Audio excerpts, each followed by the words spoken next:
da kalsa. Cem oturmaya karışma. Assalamualaikum. Waalaikumsalam. Teşekkürler baba. Ata, oğlum.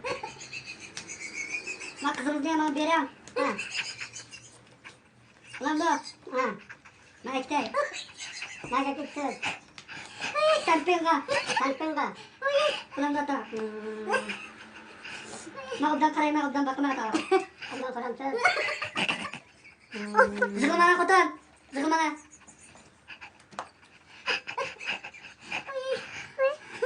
Atanız bana. Ödem 92 yaş. Değil mi? Ödem 92 yaş. Ben 88 yaş. Yok, yolunda ne diyorsun sen? Apa batal tiga ket. Terus buat kesel sebagian bos. Regal kesel. Maku makam.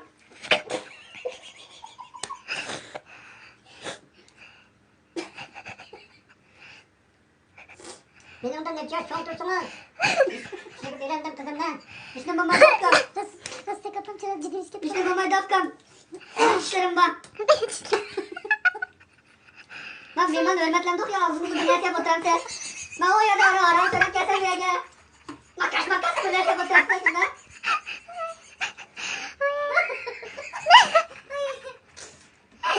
Aga. Yine tutup çekin yine. Alekte kızımız ne? Kızım. Siz ihtiyar kızı defna. Mati kan sen. Tek basna. Başıkma hey.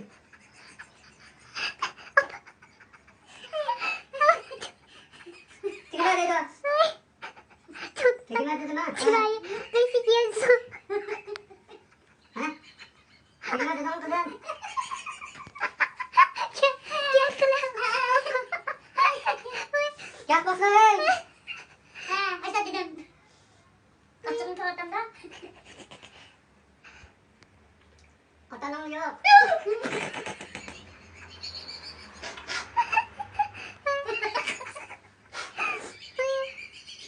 Teremle batanım yok, ben batalayım hemen. Batalayım hemen.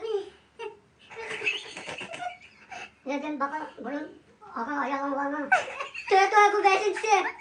Zaten bandırım var mı? Bir 18 falan var mı ki? Ne? 18 falan var mı ki? 18 falan var mı ki?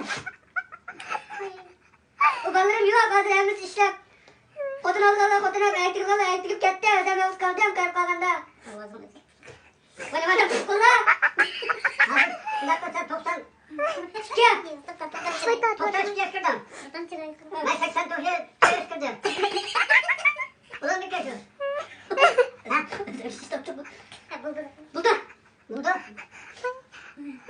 Bırak atın gel. Atam kalsın mı seni? Çaldı da mı oldu? Atam atam. Var mısın? Var mısın? Kapı. Hoş.